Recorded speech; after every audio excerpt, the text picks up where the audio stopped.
На інтерес людства до освоєння космосу вплинули 4 чинники. Перший – це фактичне завершення епохи відкриттів на власній планеті. Другий – стрімкий розвиток астрономії. Третій – Друга світова війна та прориви в ракетній техніці. А четвертий – протистояння США і СРСР після її закінчення. Хоча насправді реальна гонка розкрутилась вже в сам розпал війни. Адольф Гітлер фантазував про місячні бази, а Губерт Стругольд, німецький воєнний злочинець, ставив аеронавтичні експерименти на в'язнях концтабору Дахау. Згодом він, а також німецький конструктор ракетно-космічної техніки Вернер фон Браун разом приблизно з 700 іншими німецькими науковцями з кримінальним шлейфом опинився у США і включився в американську космічну програму. Без німецьких і японських воєнних злочинців американський космічний ривок розтягнувся б на роки, а висадка на місяці сталася б значно пізніше і могла б бути не американською. Тому наприкінці Другої світової та відразу після її завершення спецслужби полювали на німецьких фахівців, які формально мали б завершити кар'єру на шибениці. 24 жовтня 1946 року американські військові й дослідники з ракетного полігону White Sands Missile Range встановили на ракету Фау-2 35-мм кінокамеру. Вона піднялася приблизно на 105 кілометрів, і це дало змогу отримати перші знімки нашої планети з космічного простору. Після вибухового польоту Еноли Гей над анімашниками, або ж бомбардувань Хіросіми та Нагасакі, Сполучені Штати продемонстрували світові новий масштаб військової переваги. Послання читалось доволі прямолінійно, зокрема для СРСР. Однак у Вашингтоні недооцінили інший фактор. Радянська розвідка добре знала деталі проекту «Манхеттен». Уже у 1949 році СРСР провів власне випробування атомної бомби. Саме тоді погляд обох держав спрямувався в космос. І тут якраз американцям став у нагоді згаданий фон Браун зі своїми ідеями запуску людини за межі Землі, а разом із ним і напрацювання німецької воєнної науки, включно з результатами табірних експериментів. Радянський Союз також вивіз частину німецьких фахівців, мав власні кадри і ресурси для швидкої роботи, тому змагання стало двостороннім. Обидві сторони стежили одна за одною, але радянська контррозвідка й агентурні мережі часто діяли результативніше. У підсумку ця гонка виглядала як маятник. Успіхи переходили від одного табору до іншого. А виграли від цього все одно роми. Перший раунд космічного суперництва залишився за совєтами. 4 жовтня 1957 року Радянський Союз вивів на орбіту Супутник-1. Апарат важив 80 кілограм і за розмірами нагадував великий пляжний м'яч. Він пробув на навколоземній орбіті понад 2 місяці. Його корпус виготовили з полірованого алюмінієвого сплаву завтовшки 2 мм. Всередині був герметичний відсік із азотом під контрольованим тиском. Живлення забезпечували срібно-цинкові батареї. До корпусу під кутом 35 градусів кріпилися 4 антени. І вся ця інформація важлива для хронометражу відео. Місія дала змогу вперше оцінити щільність верхніх шарів атмосфери за змінами параметрів орбіти, зібрати дані про поширення радіохвиль в іоносфері, а також перевірити низку теоретичних розрахунків і технічних рішень, пов'язаних із виведенням апарата на орбіту та тепловими навантаженнями. Сам запуск не приховували, на відміну від етапів розробки, і СРСР відкрито продемонстрував успіх світові, викликавши на Заході шок і тривогу. Держава, спустошена війною та репресіями, першою в історії людства вивела штучний об'єкт на орбіту Землі. У Вашингтоні це сприйняли як серйозний виклик. Адміністрація президента Ейзенхауера ініціювала комплекс заходів, щоб надолужити відставання і заспокоїти громадську думку. Фінансовий бік питання відійшов на другий план. Уже 1 лютого 1958 року США запустили свій перший штучний спутник Explorer-1. Проте це сталося після виведення радянського Супутника-2. Цікавинка. Тоді як у СРСР жінок гнали в шахти і на трактори, у США зробили ставку на інший образ і продемонстрували світові фотографії молодих панінок, які брали участь у розрахунках траєкторії Експлорера. 9 липня 1958 року президент Двайт Ейзенхауер підписав National Aeronautic and Space Act, створивши Національне управління з аеронавтики і дослідження космічного простору. Тепер ви знаєте, як розшифровується НАСА. Відтоді суперництво лише набирало обертів. Обидві сторони прагнули першими опанувати нові технології. Перший американський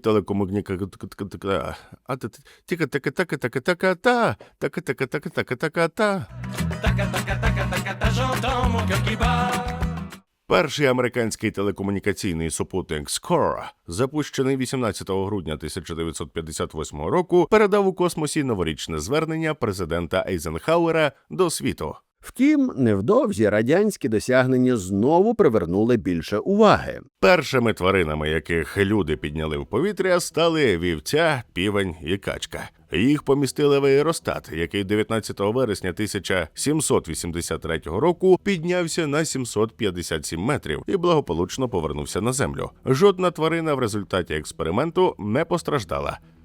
Проте, я підозрюю, після постраждали. Вже у контексті космічних програм перші дослідження впливу перенавантажень проводив Вернен фон Браун на початку 30-х. Він розміщував мишей на внутрішньому боці велосипедного колеса, швидко обертав його і фіксував наслідки прискорення та дії відцентрованої сили. Однак Адік, як великий любитель тварин, заборонив проводити на них експерименти, і німцянці почали здійснювати досліди на людях, бо їх не жалко. Дані, отримані в концентраційних таборах, згодом стали частиною наукового багажу, який використали в американських космічних розробках. Попри це, США не наважувалися одразу відправляти в космос людину. Спочатку, у 1946 році, в стратосферу підняли кулю з плодовими мушками. Чи плодовими мушками. 1947 року ракета Фау-2 підняла комах на висоту 109 км. Попри технічні труднощі, мухи вижили. Було би прикольно, якби мухи ще самі його пілотували. Пізніше в аналогічних апаратах запускали мишей і хом'яків, які лише у 1950-му змогли пережити такі експерименти. До того подібні спроби закінчувались фіаско для тварин. Наступними кандидатами в астронавти стали примати. Для експериментів підготували двох макак-резусів.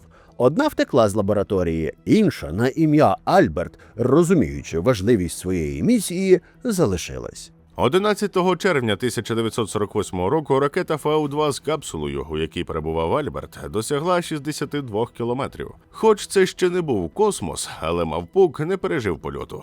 Ймовірно, через проблеми з диханням або під час удару капсули об землю. Подібна доля спіткала й наступних астронавтів, зокрема Альберта II та мишу, запущену 31 жовтня 1950 року. Альберт II звучить як імператор Священної Римської імперії, а не мавпа-астронавт.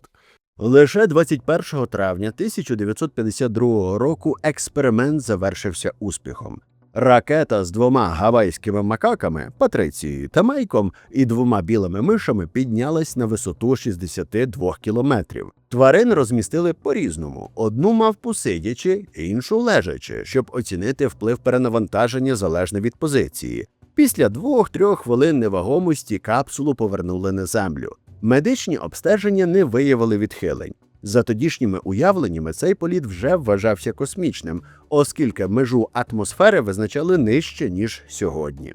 Водночас запас ракет Фау-2 вичерпувався, і програму запусків тварин у США тимчасово згорнули. Дякую вам, що підтримуєте канал своєю активністю. Ми з Ютубом обожнюємо ваші лайки та коментарі. А коли ви підписуєтесь і радите мої відео друзям, то десь в світі стається маленький оргазм.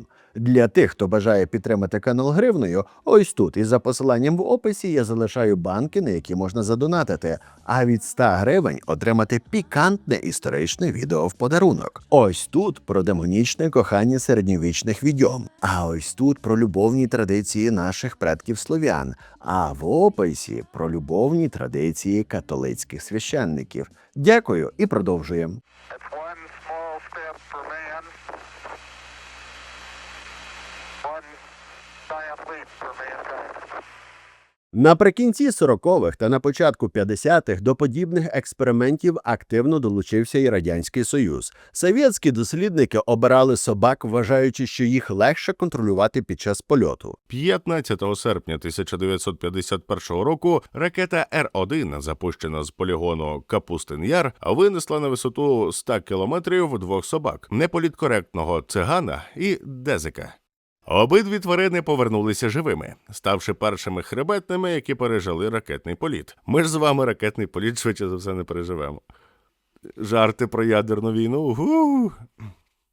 У наступних запусках висоту збільшували до 200-212 кілометрів у 1957 році та до 450 кілометрів у 1958 році, зазвичай відправляючи по дві собаки. У 1959-1960 роках до них додали і кроликів. Першою твариною, яку вивели саме на навколоземну орбіту, стала собака Лайка. Перші 2 роки вона прожила як безпритульна дворняжка. Її відловили на вулицях Москви і передали до Інституту авіаційної медицини, де готували тварин до польотів. Ключовим елементом тренувань було звикання до тривалого перебування в дуже обмеженому просторі. Найкращі результати на випробовуваннях показала інша собака – Альбіна.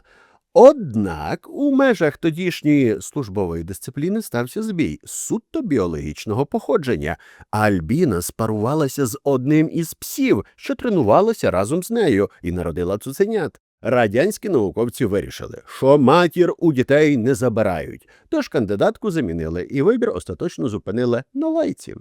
Її помістили в герметичний алюмінієвий контейнер із запасом кисню та їжі і 3 листопада 1957 року вивели на орбіту на борту «Супутник-2». Прилади одразу зафіксували різко виражений стрес, який найімовірніше спричинили надмірний шум, сильні вібрації та прискорення під час виведення апарата. Натомість негативного впливу космічного випромінювання та самого перебування в невагомості не виявили.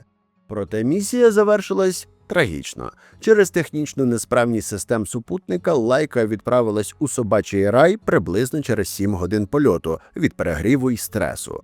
Водночас поставлене завдання, з погляду розробників, було виконано. СРСР отримав аргумент, що космічне випромінювання саме по собі не є смертельним фактором, і для програми польоту людини це стало важливим кроком. І цього разу Союз теж випередив США. Першою людиною, яка побачила Землю з космосу, став Юрій Гагарін, народжений 1934 року. Його біографія ідеально вкладалася в радянський канон правильного походження – син робітників із провінції. У 1949-му, у 15-річному віці, він залишив середню школу після 6 класів, аби, як тоді казали, опанувати фах і стати корисним виробництвом. Того ж 1949 року Гагаріна прийняли до ремісничого училища при підприємстві, пов'язаному з металом і машинобудуванням у Люберцях. У грудні того ж року його прийняли до комсомолу. Навесні 51-го він продовжив навчання в технічній школі в Саратові на Волзі. Далі в армії Гагарін проявив себе здібним пілотом, і його спрямували в напрямі серйознішої підготовки. Він почав проходити навчання у першій приватній мемарні.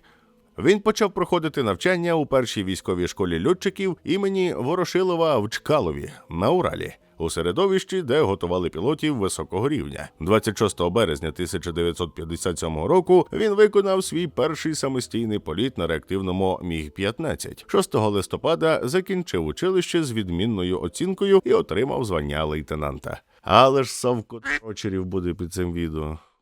І взагалі в Україні не розвинена наука, бо ми православні.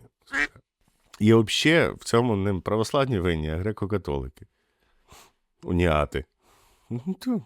У 1960 році Гагарін увійшов до групи з 20 пілотів, яких у режимі тотальної секретності почали готувати до польотів у космос. Згодом стало зрозуміло, що він належить до 6 найсильніших кандидатів. І саме тоді проект ледь не накрився, бо хтось помітив важливу деталь – товариш Гагарін не був членом партії. Ситуацію швидко виправили, і в червні 60-го року він вступив до КПРС. 10 квітня 1961 року Державна комісія ухвалила рішення. Саме Гагарін стане першою людиною, яка полетить на навколоземну орбіту. Через 2 дні, 12 квітня 1961 року, на кораблі «Восток-1» він здійснив орбітальний політ, зробивши одне, але неповне коло навколо Землі за 1 годину 48 хвилин. Близько через 70 хвилин після старту розпочали етап підготовки до повернення і посадки. Гагаріна катапультували приблизно на висоті 7 кілометрів, після чого він спустився на парашуті і без проблем приземлився неподалік міста Енгельс. Жодної урочистої групи зустрічі на місці не було. Він опинився фактично сам і мав самостійно знайти телефон, щоб повідомити Москву про успіх. У цьому сенсі все виглядало доволі по-радянськи. Натомість офіційна частина, тобто публічна доповідь про виконання завдання Хрущову, пройшла вже без збоїв і в ідеальних погодних умовах. Є й характерна дрібниця, яку запам'ятали. Коли Гагарін у парадному мундирі йшов складати рапорт на очах у всього радянського блоку, у нього розв'язався шнурок на черевику. Наприкінці квітня 1961 року його, тобто Гагаріна, а не шнурок, вже відправили у дворічне закордонне турне під назвою «Місія миру». Гучні перемоги СРСР викликали в США суміш роздратування і шоку. Американській публіці було складно прийняти факт, що перша людина в космосі не є громадянином Сполучених Штатів. Уже через 3 тижні США відправили в політ ракету з Аланом Шепардом на борту, проте він залишався другим. 20 лютого 1962 року Джон Гленн тричі облетів Землю, але перед цим Герман Тітов облетів Землю 17 разів. Що гірше, у вересні 1959 року радянська станція Луна-2 стала першим об'єктом, запущеним із Землі, який досяг місяця, розбившись об його поверхню. Але йшлося не про м'яку посадку, а про сам факт. Перший слід людської техніки на місяці належав СРСР. Для США це означало поразку, і відповіддю стала ставка на радикальніший крок – висадку людини на місяці. Космічне суперництво розгорілося з новою силою. Ситя. Не автор. А ось мій збір на 30 тисяч для придбання безпілотного авіаційного комплексу «Стінг». Якщо ви хочете, щоб ворожі шахеди літали рідше, долучайтесь. Принагідно повідомлю, що загальна сума збору – 2 мільйони 270 тисяч гривень. Завоювання сріблястої кулі в межах ініційованої Ейзенхауером космічної програми «Аполлон» анонсував його наступник. Той чувак, що кабріолети любив, або ж Джон Кеннеді. Він не приховував, що стратегічна мета – випередити Радянський Союз. 25 травня 1961 року Кеннеді проголосив, що нація повинна взяти на себе зобов'язання висадити людину на місяць і безпечно повернути її на Землю до завершення десятиліття. Менше ніж за 3 роки після цієї промови Джона Кеннеді вже не було в живих. Менше ніж за 3 роки після цієї промови НАСА вже вивела в космос перший прототип корабля «Аполлон». Почалася програма, що поглинула сотні мільйонів доларів. Кожен елемент від маневру до гвинтика проходив численні випробовування на Землі. Для тренувань навіть створили штучний місяць на безлюдних землях Cinder Lake поблизу Флагстафа в Аризоні. Там сформували кратери, а астронавти відпрацьовували дії у повних скафандрах із автономними системами дихання. Паралельно вони проходили ґрунтовну геологічну підготовку в різних регіонах світу, щоб навчитися розпізнавати породи і відбирати зразки для аналізу походження місяця. На випадок авіаційної посадки екіпажі тренували виживання в пустелі та джунглях. У Панамі будували укриття, імпровізували захист від сонця з парашутної тканини і опановували базові навички здобування їжі. А зараз саме час поставити вподобайку, якщо вам подобається це відео, а якщо ні, то поставте хоча б за старання. Важливими були корабель, здатний доставити екіпаж на місяць і повернути його, та скафандри для роботи на поверхні. Перед інженерами стояли сотні завдань – створити костюм, що захищає від перегріву і переохолодження, інтегрувати систему життєзабезпечення з подачею кисню та відведенням вуглекислого газу, передбачити резервні контури на випадок відмови основних. Шолом мав забезпечувати чітку видимість, рукавички зберігати чутливість пальців, а взуття – надійний контакт із поверхнею. У скафандрі розміщували датчики серцевої діяльності з передачею даних на Землю. Усі з'єднання вимагали абсолютної герметичності. Навіть мікропошкодження могло стати фатальним. У такому спорядженні астронавт міг працювати поза модулем до 4 годин без поповнення ресурсів. Маса комплекту становила близько 83 кілограми, тоді як скафандр пілота корабля «Аполлон» важив 16. Проте й далі перед запуском місії залишалась маса дрібних, але критичних проблем. На усунення всіх ризиків пішли роки. Коли підготовка нарешті вийшла на фінішну пряму, з'ясувалося, що і цього разу американців у космічній гонці знову випередив СРСР. 3 лютого 1966 року радянська автоматична станція «Луна-9» стала першим апаратом, що здійснив м'яку посадку на місяці. Камера на її борту передала перші в історії зображення місячної поверхні. Повернути зонд або доставити зразки тоді ще не було технічної можливості, але це залишалося лише питанням часу. 16 липня 1969 року надпотужна ракета «Сатурн-5», створена, зокрема, з використанням досвіду Вернена фон Брауна та з огляду на напрацювання німецької Фау-2, стартувала з космічного центру на мисі Канаверал і вивела на траєкторію корабель «Аполлон-11». Екіпаж, а саме командир Ніл Армстронг, пілот командного модуля Майкл Колінс і пілот місячного модуля Баз Олдрін, мав здійснити першу в історії посадку людини на місяці. Через 3 доби корабель вийшов на орбіту супутника, після чого Армстронг і Олдрін перейшли до місячного модуля, від'єднали його і розпочали спуск. 20 липня 1969 року модуль сів на поверхню. Армстронг передав на Землю коротке повідомлення. «Let my people go!» Жартую. Юний Орел приземлився. Проте сам вихід назовні відбувся 21 липня о 2:56 за універсальним часом. Під час прямої трансляції, яку США забезпечили для телемереж усього світу, глядачі побачили, як Джазмен спускається драбиною, робить крок на місячний ґрунт і каже: «Якщо ти довго дивишся в безодню, то безодня теж дивиться в тебе». Ніколо Макіавеллі. Жартую. Це малий крок для людини, але великий для людства. Тіріон Ланністер. Згодом астронавти виконали заплановані наукові роботи, встановили американський прапор і зібрали 22 кілограми каміння, піску та пилу. Також вони залишили табличку з написом. У цьому місці люди з планети Земля вперше ступили на місяць. І так почався сюжет Дан-Дан-Дану. У цьому місці люди з планети Земля вперше ступили на місяць. Липень 1969-го. Ми прийшли з миром для всього людства. Чого вони раптом думають, що інопланетні форми життя знають англійську? Це американську.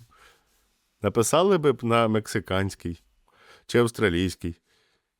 І взагалі, школи англійської мови. Напишіть там в описі про інтеграцію, будь ласка. Після 21 години 36 хвилин на поверхні Армстронг і Олдрін пішли до командного модуля, де їх чекав Колінс. Повернення минуло без ускладнень. Таким чином, США досягли стратегічної мети. Первим на орбіті був радянський космонавт, але першими на місяці стали американці.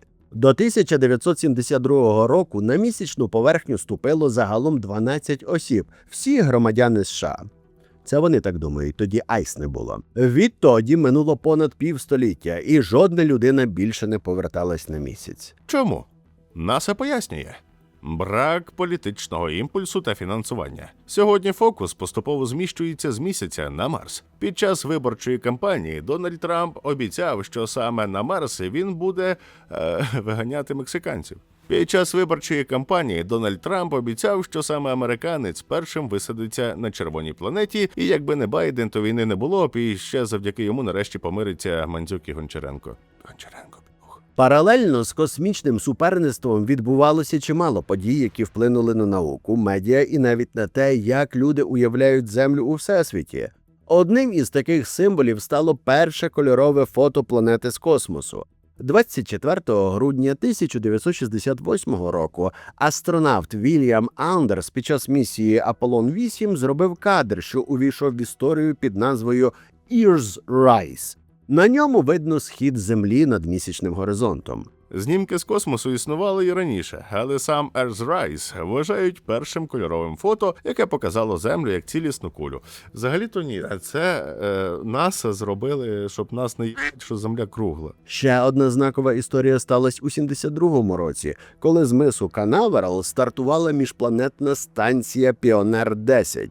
Її завданням було дослідити сонячну систему і полетіти далі у міжзоряний простір. На борту закріпили алюмінієву пластину з золотим покриттям, задуману як повідомлення для потенційних інших цивілізацій. Тобто наших творців Анунаків з Нібіру. І тут якраз місце для непостійна рубрика «Велесові читання». Почуйте слово Велесове. Свароже, ти, що сотворив світло, ти єсть Бог світла і Бог прави, яви і нави. Себе маємо їх воістину. І єсть ця істина наша, що переможе темну силу і виведе нас до блага. 15.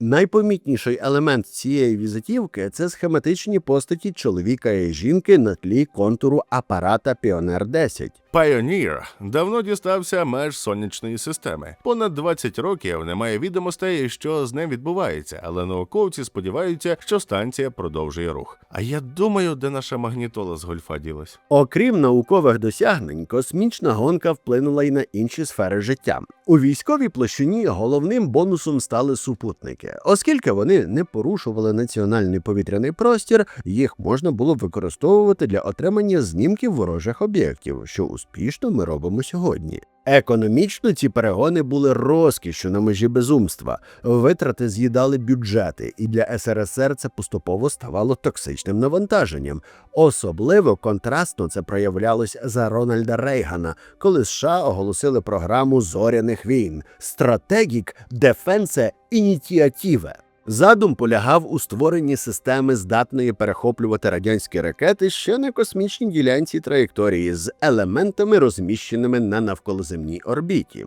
Навіть сам факт такого виклику змушував Москву грати в непосильну гру, витрачаючи величезні ресурси на військово-космічні проєкти в момент. У цьому сенсі космічна гонка стала одним із факторів, що підсилювали економічну кризу і пришвидшували розпад. Хто ж виграв? Відповідь буде залежати від того, що вважати за перемогу. Найменшу кількість жертв, перший вихід на орбіту, перший крок на місяці. На різних відрізках лідерство переходило з рук у руки. СРСР брав першість у ключових символічних перших за будь-яку ціну. США відповіли місяцем і масштабом інфраструктури. Все ж головний виграш отримало людство, яке за кілька десятиліть перескочило від теорії і фантазій до справжніх польотів у космос. А на сьогодні це все. Пишіть в коментарі, чи маєте зайвих $500 000, щоб полетіти в космос з командою Virgin Galactic. І пам'ятайте, що історія – це космос, а я ваш астронавт. Да, я космонавт. Абсолютно реальный.